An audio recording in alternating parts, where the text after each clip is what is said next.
Hey, everybody. Good morning. Well, I got one amazing fan. That's fantastic. Thank you. You need a hobby, sir. All right. Well, how was everybody's night? Who got drunk? Come on, there's one. We got one honest man in the room. For once it was you, yeah. Right. Where were you? Iced tea. Yeah. Yeah, right. That guy over there. He's a trip. Scott Madden went with me to. Every year I go to China. I think last time was it my 13th or 14th trip? I said I can't remember. It's hard to keep up with my lives, but I think the 13th, 14th, 15th trip, something like that. I've been to China a lot, and Scott went with me, and we did a tour. We went to. He didn't go to all of it. He went to Indonesia with us. We went to Singapore, to Thailand, to China. We went to Vietnam the year before that. Every year all the Mastermind people get invited to that, want to go. I go over and buy. We do a lot of cool stuff. We buy a lot of I buy a lot of physical products in China for import. We sell through our Survival Life division and through our Planet Amazing division. We sell all kinds of crap, but it's a fun trip. So we drank a little bit in Asia. We had to get the water. Yeah, the water you can't say. Yeah. Turn this. Can you go to this? I don't know if y'all have seen this or not. I just want to show it to the ones y'all haven't seen it because it's pretty cool. Hi, I'm Mike, founder of DollarShaveClub.com. What is DollarShaveClub.com? Well, for $1 a month, we send high-quality razors right to your door.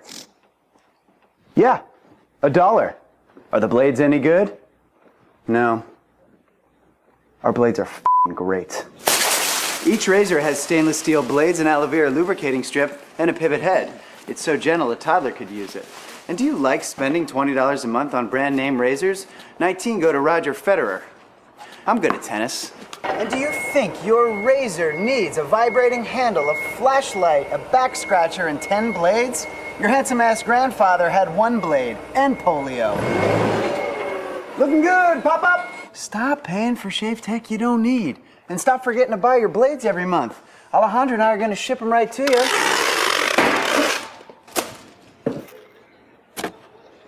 We're not just selling razors, we're also making new jobs. Alejandro, what were you doing last month? Not working. What are you doing now? Working. I'm no Vanderbilt, but this train makes hay. So stop forgetting to buy your blades every month and start deciding where you're going to stack all those dollar bills I'm saving you.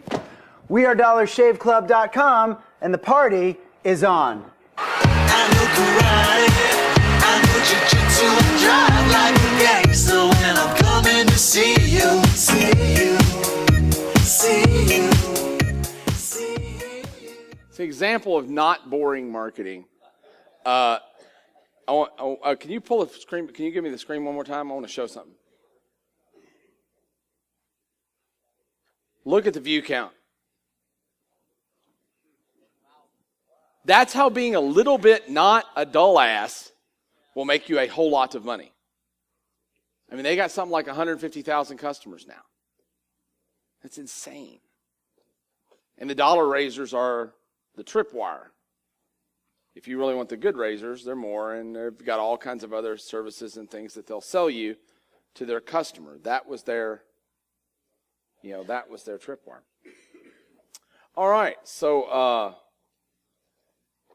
you can fade out of this now if you want. Go back. Okay, so first off, if you guys have questions this morning about anything that we did yesterday, I want to bring up a couple of people and do some hot seats that had some questions about their profiles and things like that. If you have questions, you can come to the mic over here and I'll try to answer those questions for you. We'll do a little bit of that. We're going to have this first session this morning. We'll do this. We're going to have a first session this morning where we're going to build your lead magnet page, your squeeze page, for lack of a better term, where you're going to get your, or we're talking about other ways to get leads rather than a squeeze page. And then Richard Linder is going to come up and go over the actual funnel structure with you, which is That's what he does. He's our funnels guy, and among a lot of other things. Richard's been with me longer than anybody else has, so he knows me more than just about anybody. So he's going to show you how the mechanics of the funnels work if you guys are interested in that, which you should be, because you do all this work to create this copy. You're going to want it to work after the fact. So he'll be able to do that with you for a while. And yes, sir. Sorry, I forgot my name tags. Bob Hey, Diamond. So you can tell me spell if backwards. It's still Bob. it is. It's really easy. So I don't know if this is a good question for now. If it's not, you can just answer it later. We pulled Rapleaf on our list by products, like who buys different products, and it was classifying a bunch of them as high net worth, which seemed odd to me. I've met these people, and they don't seem like, for one group of products, 20% high net worth. For another group of products, 30% high net worth. And what I'm wondering is does that fall into a normal band that you've seen for real estate info products? DIY, make For money. real estate info products? Yeah. It actually okay. does. Yeah, you guys are, for the most part, did it give you age? Age, and the two products were doing, one band was 45 to like 55. And that was the lower net worth, wasn't it? Yes. Yeah, And the the others higher- were to 60. It was like Yeah, 50 and to 60. the reason why, I think they classify high net worth as over $100,000 in disposable That's income. the other thing I was going to ask you. Yeah, I think that's what it is. It's not a big threshold. It's just basically saying they got $100,000. And most people that are 65 that are looking to invest in real estate got $100,000. That's the thing. The reason you're pulling a high net worth number is because of age. So one of the primarily. things that I thought of from that, I thought, well, should we then make a product where it's like something they can invest in? Like, here's a house, go buy it, or here's an apartment building, buy a share in it. Maybe they probably your audience probably by and large has good credit, especially the older group is going to have good credit because credit gets better by age. You have a different problem though. Their risk of we risk status with money. The definition of status when you're 65 is whether you're in a nursing home or not, or whether you're in it's not just status. It's a different equation. So So I'm thinking about why doesn't a 70-year-old man buy a Mercedes-Benz for $100,000? It's not necessarily because he's afraid that $100,000 will reduce his status. He's afraid that he might run out of money before he dies. Right. So it's a different equation. It's more of a primal security need. Older people past 65, 70, they tend to be conservative by nature. They tend to not have so many people to impress. They still have the same primal things that we have. It doesn't matter. They still have the same. They still want to raise their status. They still want to be more successful than their friends. They still want to have an interest. But they're also, I didn't talk about the compassion, inversion, basically. How about that, Nils? That's pretty good. Passion, compassion, inversion. That's a chapter heading, I think. It sounds fancy, doesn't it? But basically what that means is that I don't have a dry erase marker. That's what it means. The hell would you put the dry erase marker over here and put the markers over here and a board way over there? That doesn't make any sense. Basically,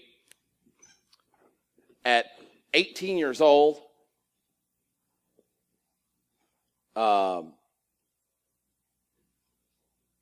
everything, this is passion, and this is compassion. And this is an 18-year. This is not the right way to do this. This is this is maybe a 65-year-old, and this is an 18-year-old. Their line's going to be, the younger you are, the more passionate you are about things. Typically, they have. If anybody's got a teenager, they have zero compassion for the most part. Are you talking about compassion for others, or compassion for others? As you get older, some people, a lot of people, most people become more compassionate, and they start thinking about things to take care of their kids, take care of their grandkids, make sure their wife is secure if they were to pass. So there's a wholly different level of status for them. So I'd change my webinar. If in thinking about that, I'd change my webinar. I'd probably change the sales letter, although I'm not too familiar with sales letters. I know You webinars. start thinking about being a better dad, being a better granddad, legacy, things like that. So your status becomes not necessarily what's my status today, it's what's my status legacy going to be. You know, I think about that all the time. It's the reason I'm writing this damn book.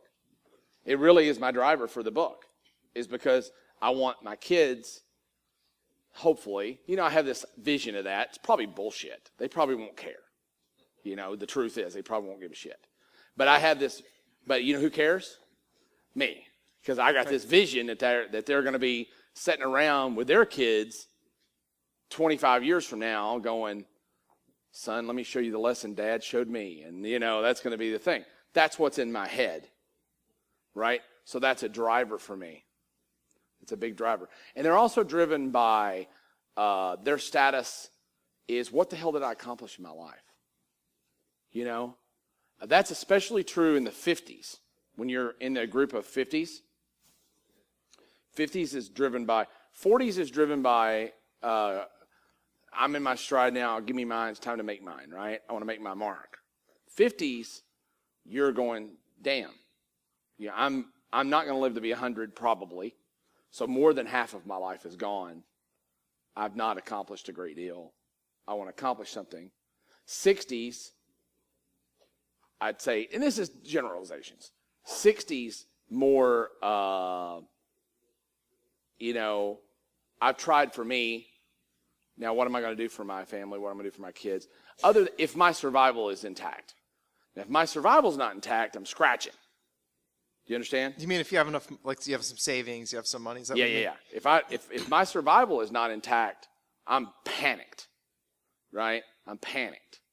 And that's what makes seniors pretty big victims for financial fraud, because they're panicked, and a guy didn't save any money till he was 59 years old, right? And he's 60. He starts to see the clock ticking. I see him in my room, those guys. I see those guys in my room Every when I day. do a live event. Yeah, they didn't save no money. They come. And they probably made pretty decent money. And had the thing is, the better lifestyle they've had in the past, the more motivated they are. If they've always been broke, then they're okay with being broke. They know how to be broke, right? You get a guy that's made $100,000 a year, spent 110, drove it up on credit, which is like also known as everybody, you know, and he's 60 and his job got eliminated by technology, right? And he ain't got no money left, but he's been living a six-figure lifestyle for 40 years, right? That's scary. He is freaking. And if he's got $200,000, $300,000, $400,000, he's freaking just as bad, if not worse. That doesn't seem like a good customer to me. My reaction to that is I don't really want that customer, because I've got a panicked person giving me their last money in a desperate search to get 25% a year, which sounds to me like a recipe for a problem. Unless I can find something else to sell them. Yeah. It was funny. I had a conversation with Daniel Frischberg, is one of our financial experts that works on our financial newsletter side. And I asked him that the other day. I said, I'm 60 years old. I got $500,000. I know I'm going to live longer. I'm used to making $100,000 a year. You know, what are you going to do? What would you tell me to do? Because I would tell you to get a job. You know, I'd tell you to get a job and reduce your lifestyle. And then I would help you to invest your money. And the big thing with him was, you've got to learn to not invest very often, but invest in high leverage things and high leverage opportunities when they come along, but be very, very, very patient about what you invest in. So look at 100 houses and invest in one versus look at 3, invest in one. Only, you know, really be cognizant of risk more than reward. You know, they don't want to hear that, by the way. But that's if they're panicked. If they're panicked, they're probably. I'm imagining in my mind a flailing person half drowning. Yeah, but I'll tell you the only good thing about that is, if you can figure out a way to help them, it's good work. Yeah, no, you know what I mean? Yes. If you have a realistic way to help them, it's good work, because I'll tell you one thing about them: they're motivated. They're motivated, and they're usually not afraid to work at that point. They're going to really, you're going to find a higher level of ambition there than you'll find in somebody else, because they got a gun to their head. Their belief system is changing, right? It is. It's like no different than if I held a gun to your head and say, look, I gave you ever see that movie DOA? I gave you a shot, and in 48 hours, it's going to kill you. Oh, yeah. You know, you're going to die in 48 hours flat. I got the antidote here, but I got to have $1 million. Right? You're going to do every damn thing you can do to get me $1 million. Right? Everything. Absolutely. And that's where they are. The only difference is the shot's 5 years, 10 years, 20 years out, but it's imminent. Right? Does that make sense? Yeah, I'm just trying to figure out, to give a lot of thought to what product do I put together or have. Yeah. Really, it's the good news about that demographic is a lot of things that are older opportunities to you are brand new opportunities to them. So you can present something as an opportunity. All technology in a lot of cases is an opportunity. You know, we used to joke about, and I could still do it. They just must be out of shit to say this Dance morning. party over there? I heard about that yesterday. Somebody was a tattletale in a room and told Ryan, "Yeah, Perry burned you from stage yesterday. He said your stuff sucks." He wasn't even over there. But we used to tell people, we used to make a joke about it. Do you know that you can send emails out into the future? You know, it's called an autoresponder.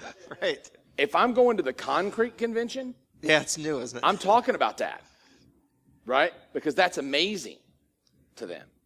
They're not necessarily older, they're just behind, right? But if I'm talking at the concrete convention, which, by the way, 60,000 people at, big deal, right? And I could sell them email marketing services for $10,000 a month, where you're going to sell them for $10 a month to a bunch of internet newbie guys. You know, that's the, Jesus Christ, come the hell on. Knock on the wall like a I am. broke tenant.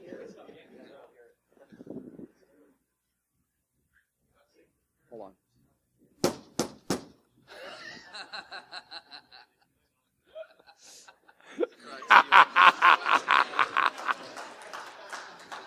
That's pretty funny. Anyway, so yeah, that hopefully that'll give you a little insight. But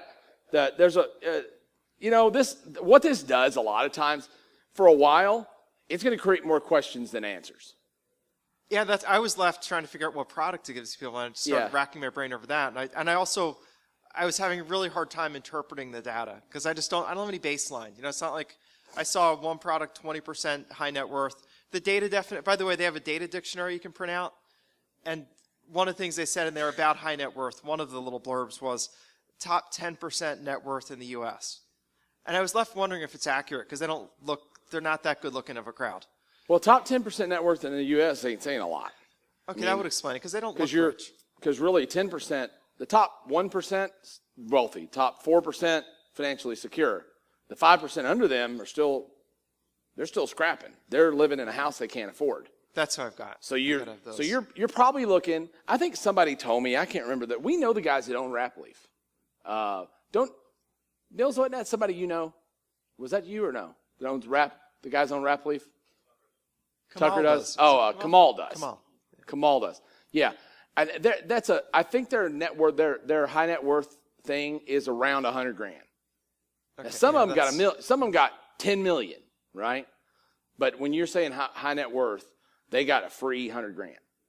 Would one of the other services, which means Nielsen, they probably got another $100,000 on credit cards. You mean available on credit cards? Yeah. So would another service, one of the payments like Nielsen or Crystallytics? Crystallytics will get you more. Better? Crystallytics can get you way deeper data. You know, Nielsen's going to get you still deeper data. Crystallytics may be better than Nielsen because Crystallytics pulls multiple overlays from multiple data provider sources. They're going to pull you the stuff like, do they own a cat and all that shit. Rapleaf can do that. They don't advertise it. They're trying to be sort of you'll probably hear from them because you do the consumer thing with them and it's kind of the low level stuff. Yeah, there's a little sign there that says, Cindy's your Yeah, you'll probably hear from Cindy, and she's going to call you up and say, hey, you want to know everything else about them? Because there's a lot more. Who was telling me this morning about a different service? Yeah, what's the name of the company? Richard Sepula, RY Matrix. He pulled 1,000 different data points for me and about $500 on all of our client data. He's taking it, and I'm supposed to get it this weekend, but he's layering over all of our buyers versus all of our people that were short-term that cancel, and starting to Yeah. He said that ROI matrix. ROI matrix. I think this he has several different companies, but I think this one is called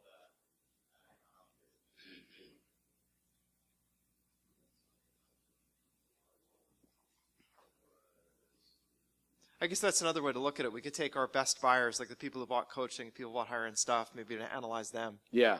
Maybe I need to do And that. did you? Look at Rapidly, but I just didn't get enough data from him.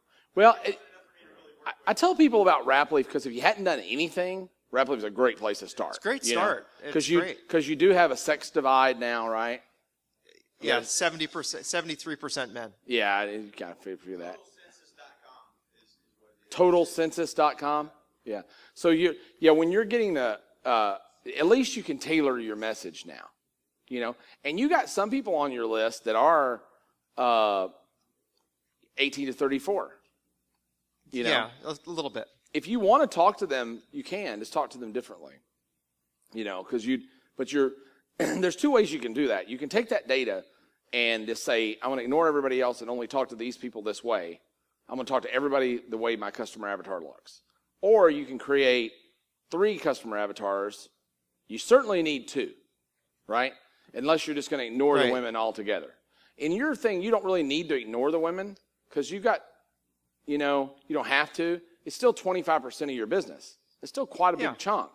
But if you talk to them as women, maybe with a woman guru voice that talks to them, you're going to have, what's the Beardstown ladies that do the big investment group? That if you have that sort of approach with them, you might be able to pull, you might be able to pull half your business out of that 25% because guess what's not happening? Nobody's talking to them. The women are interesting. So the women, I just know this from being in the room with them, like doing live events. Most of them are single. Most of them have some money that they've gotten from their divorce, and they want someplace to put it. And there are a lot of them are very entrepreneurial. They're in my experience more likely to act. Like I meet more women who are like, I'm using your stuff and I get this, that, and the other thing, and it's like some little 4-foot-tall lady is just a dynamo. Men mentally masturbate. They sit around and talk about it. These Women get just shit do done. it for the Yeah. most part. And in my company, in the companies that I've had in the past have been most successful, almost everybody in my company was a woman. I employed almost exclusively women because they get shit done. Men don't get shit done. They sit around and talk about getting shit done. That's what we do, right? Women get a lot more done. It seems like they listen better too, in my Yeah. experience of them. Like if I Well, tell if them to go do this, they'll Well, if go they do it. don't, Come in the wife beater shirt and just slap them around a little What do you bit. tell a woman with 2 black eyes? No reason telling her again. You already told her twice. She ain't listening, right? Just kidding. Thank you very much. I appreciate it. Thanks. And Susan. How you doing? I'm good. I'm very well. I think she could take me. I wouldn't try her. I really want to get this for my product. I'm here to figure this out because I've been throwing my head at a wall for a year and a half on this particular offer, trying a lot of things There's a reason why. because it's an improvement offer. Yeah. Those are the offers. I'll tell you, the offers, by the way, if you're having just a horrible time creating an offer, Yeah. it's probably because it's not a good offer. It's Right. probably because it's hard. It's a horrible offer. It's not good to sell. Doesn't mean you shouldn't sell it for the good of your audience. Yeah. Because sometimes you do want to do an offer that is good for those people who are really good. Yeah. But you just got to say, I ain't going to make that much money. Well, I was thinking that maybe I could move it into an upgrade if I couldn't completely move it into a new opportunity. So I was thinking Guys. about, and I had, Excuse me. Can you hold on? I have to give Tim credit. He came up with this. We were brainstorming this in bed last night. And he said that a new position that would be, it's a really good place to think. Who was talking? I'm just kidding. I I can't, didn't say anything wrong. What did I say wrong? See where your minds went? You're a dirty, dirty, dirty bunch of people. oh yeah, I'm absolutely sure about that. So new opportunity, as you said, would be running away with the babysitter. But I think I can get it to upgrade with this positioning. Get a hot, sexy new wife without getting divorced. It's a cool promise. Yeah. So it's essentially how to train your wife to be sexy, which Yeah. is what the product is. Yeah. That's what it is. It's Yeah. like how to turn your wife back on by opening her to her own sensuality. Yeah.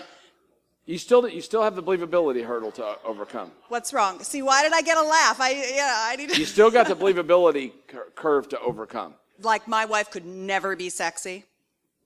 She ain't gonna do it. She's gonna refuse. It's the same. It's Well, the that same would be thing. layering Hey, in the ninja stuff. Hold on though. a second. I got an idea for you, David. All right. David, how do you overcome? Because I know he is in a dental market. You know who their wives are that aren't sexy? Their office staff, right? Okay. So how do you convince them they're going to make the office staff do what they want them to do, which is the same thing she's selling? How do you convince them to that how do you tell them that they're going to get their office staff to do what they need them to do? Right? Do you have anything that teaches them that? That's a tough one. I kind of Good question. Okay. Okay, he's gonna be absolutely no help whatsoever. Okay, thank you. What were you thinking? I guess the point is, they have the same problem with my employees won't do it. So they won't buy an improvement course for their practice because their employees ain't going to do it no way. Yeah. And they believe that. Yeah. That's the same problem you got. Mm-hmm. I'm not going to buy this make my wife sexier product because my wife ain't going to do it no way. Yeah, that's why the ninja layer has to Right. come immediately after the catchpurphrase. Like, Yeah, I yeah. could do this without Yeah. getting divorced. How And do I that could get that? That can be in the headline, Right. That's what I'm saying. That's the how to hook. turn your wife into a sex craved maniac without her ever knowing you did it. Yeah. I like that better. Okay. Without her ever knowing you did it. Okay. No, without her ever knowing how you did it. All right. Oh, really? Okay. Now you got me. Is Yeah. that better? You got. I mean that. See, Okay. to me, because Great. without her ever, she'll never know. Yeah, I can write that. I can write that. She'll letter. never know. Oh, I gotta. Oh. Oh, what is it? You know what it is? What? It's mental Spanish fly. Seriously. Right. It's mental Spanish fly. How to turn your wife into a sex craved maniac without her ever knowing you did it. I like it. It's better than ninja. Yeah. Uh-huh. That way it's like because they can visualize it. Spanish. You put the drops in the drink and the chick's crazy, right? Yeah. They've heard the urban legend. So I would roll with that. Okay. Because that's Yeah. interesting. Yeah, right. know? It is. Yeah. So- Thank you. All Thank right, you so thanks. much. Yeah, I feel relieved. This is Thank a good you. one. Thank you. Right. So But you got to keep the backup drink. Hey, talk to Herb. How long you guys been married? 28 years. You're still hitting it, right? See? Talk to Herb. He'll give you some tips. Don't get too close, though. hey, Perry, I'm Damon. Hey, Damon. Just with the language, when you're talking about things that reverse status, decrease status, and you may be getting into this as we do the exercises, but do you actually address that directly? A lot of the coaching on when you're dealing with doubts and concerns is that you address them directly, but do you do that when you're dealing with these things that reverse status? Yeah, you can, but some things, some sales is somewhat about subtlety. If you hit things directly, like Susan has a problem right now. What she wants to say is, hey, your wife still wants to screw, she just don't want to screw you, right? But she can't say that, right? Because the guy don't want to hear that. He closes off completely. And maybe, have you ever tried it? You ever tried to just go with that direct approach? I would not do it. Yeah. So, yeah. So usually you can't do that. Usually you got to be a little bit subtle with them, in their approach. What do you sell? I'm a physician. I sell things for people who've Penis been enlargement pills and stuff like that? Huh? Nothing. No, Go ahead. no. I wish. What do you sell? Basically, techniques for people who've been abandoned by medicine. They have things that aren't treated with a drug or with a surgery. So, Okay. Well, you're selling opportunity. yeah. If you watch the Cancer Treatment Center of America commercials, they're fantastic at that. Not that you want to go that direction, okay? I'm just saying, but their approach is, if you watch it, it's not, hey, we can improve your care. It's radically different, right? It's a radically different approach. It's a totally new opportunity. And that's the thing about opportunity. It can't really be, the more similar it is to what they've already tried or have done, the less successful you're going to be. So if you're radical, be radical. Don't try to be a radical conformist. It won't work. Look at a good example is Joe Mercola. You know Joe? Yeah, I do. Yeah. So Joe's a friend of mine. He's stayed at my house a bunch of times. Good guy. Joe's nuts. I mean, he's crazy. If you buy about what he does, he's a little bit crazy overall. I love Joe. He's a good guy. He's funny. But he's crazy about what he does. And he'll tell you he's crazy about it. Because he has a way of taking something that's really not even that radical and making it sound more radical than it really is. When everybody else is trying to make it sound more mainstream, well, you may be trying to make, now this isn't really, No, I'm this much isn't more really in as- his camp. This isn't really as crazy as it sounds. This is more like that. They don't hear that. What they want to hear is the reason radical works is because radical is opportunity. Right? Yeah. You understand? So it's a totally different way of doing something. Like when I come here and I tell you guys, stop trying to get people to say yes to your offer. Right? Try to get more people to say no, quick. That's radical. It's totally different. It changes the paradigm, the shift, and the lens you look through everything. So that's why when you guys are doing what you do, whatever it is, the people who are the absolute most radical tend to find the greatest pool of followers, especially if they've been really let down with everything else. When everything conventional you got ain't working, you start sleeping with pyramided books under your bed and crystals next to you, right? Because ain't nothing else working, right? It's amazing how far down the rabbit hole people will go, right? Yes. They really will. Okay. So, okay? Thank you. Thanks. Hey, man. Hey, What's up? I'm Juan. We're selling an offer in the Spanish market. We're teaching people how to make money on Elance and Odesk and by transcribing, being a customer support agent. We have a personal growth list, and we did a launch, and it did great. The problem I'm having with the customer avatar is, should I survey those people and see who bought, or should I come up with the guys that I think I have the best chance to sell them this product? Yeah, you should. Both, really. You need to look at who bought. But that's not always where did traffic come from? Google AdWords, 99%. And Okay, then I would definitely look at the buyer data. Because if you were pulling it from different JV partners, then it could very much be skewed by who the JV partner was. Okay. Does that make sense? Yeah. Like if all your buyers were coming from Bob Proctor and the personal development list, right? Yeah. Then I wouldn't trust that data. Well, Because- all my lists, I executed the launch to all law of attraction meditations type of lists. Yes. So and I they're all sold them kind opportunity, of, and I did. yeah, they're all sort of woo-woo people, right? Yeah. Your offer, by the way, doesn't just appeal to woo-woo people. I did an offer like that. It's called Freedom 5, and it was a $5. Did you see that offer? No. So you can go to look at it. It's freedom5.com. What's Freedom 5 plan? Freedom5plan.com. Okay. And it was a $5 plan, shows you how to make $100 or $200 a day by reselling stuff on Fiverr. It wasn't being a provider and doing it. My offer was actually better. It didn't require work. Okay. It required you running ads on Craigslist basically and saying, I'll build you a website for $20, and then going over to Fiverr and have a guy do it for $5 and make the $15 in between. Okay. But the point is, those offers, they're great opportunity offers, because the average Joe, we think that everybody knows about Fiverr. We think that everybody knows about Elance. We think that everybody knows about Odesk. Yeah. Truth is, you walk out in the hallway and ask somebody out there at the drilling convention next door, they ain't never heard of them. Yeah, and in Latin America, it's even worse. Pardon?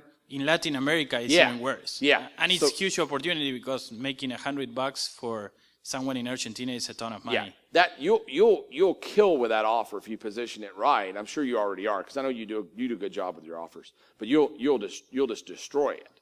But your offer is, I would guess probably, if I were you, I would probably my first guess would be try college-educated people with a degree, Okay. because they're probably going to be better writers, going to be better English speakers probably.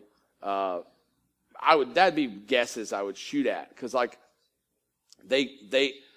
somebody that's uneducated may think that they really have to work with their hands Yeah. to make money in that environment. Okay. Where somebody with a college degree went to college to not work with their hands, perhaps. Okay. So that might be a good select for you.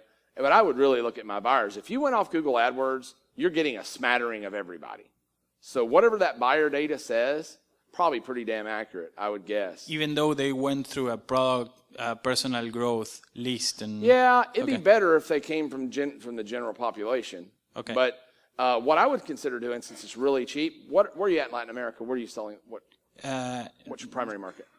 law of attraction meditation. You No, mean where, in countries? Geographically. What's your Spain is like 25% of our sales. US, Hispanics 25, Mexico 20, and then the rest of Latin Yeah, America. I'd take Mexico and Spain, Okay. and I would run Facebook ads, just general broad sector by age bands only. I'd run by age and sex. I bet you're going to find out you're 70% women. Yeah. I don't know that. Yeah, That'd be that's my true. guess. Yeah. I bet you're going to find you're 70% women. I bet you're going to find that you're 70% 18 to 34. Okay. But that's what I'd test. I'd test those bands, and I'd pull a few more buyers in, maybe another 500 or 1,000 buyers that just came off a broad smattering of ads. Okay. And I'd run buyer data on them too, that have nothing to do with law of attraction Okay. or any woo-woo stuff. Because honestly, if your message is to law of attraction people or to woo-woo people, that's probably 10-20% of the population. It'd be way better to make that offer work to everybody needs to make some extra money. Yeah, well, that's the problem we hit in our company. We are doing great in personal growth, but in Latin America, it's a very small market. So, Yeah. and it's the same effort to create an Yeah. offer and everything. And I say, why don't Yeah, go all you mass need market? to do is identify who that is. Your big advantage is traffic is so friggin' cheap, it's ridiculous. Yeah. You know, that's the thing. Where your traffic cost is 1/10 of what ours is. Yeah, we get leads for 30, 50 cents. Yeah, whatever. 30 cents a lead. You can't. They don't not- have credit cards, though. Yeah, But- yeah. I know. Well, I know you have it, but you have a ways to overcome that, right? Yeah. Yeah. Okay. So, yeah, I don't think that's a big deal, man. And I'll tell you what else works for that, by the way. Live cheap seminars, like Okay. target Mexico City, and say, come for $30 this weekend, and I'm gonna teach you how to do this. You'll bring 1,000, 2,000 people into a room. I've got friends of mine that do it in the Philippines all the time. Okay. They'll bring 1,000, 2,000 people in a room, and out of those 1,000 or 2,000 people, 500 of them got a credit card. Yeah. 25, 1,500 don't, but you can do something else with them too. There's all kinds of crap you can do. Okay. You can set up do you have a marketplace set up yet? No, not yet. You already do that. That's a great Buddha. So if you've got a marketplace, if you say, hey, buy my thing, I'm going to teach you how to do this, and here's a private marketplace, you can go, I'm going to make you a member of the National Outsourcers Association and give you a listing so people can come and find you and give you work and da-da-da-da-da-da, and you don't have to pay the ODS fees, and you don't have to do that if you don't want to. But it's giving them something. But they've got Buddhas all over the place in that offer. They cast their belief into ODS. They cast their belief into Elance. It's owned by eBay. You know how big they are. Yeah.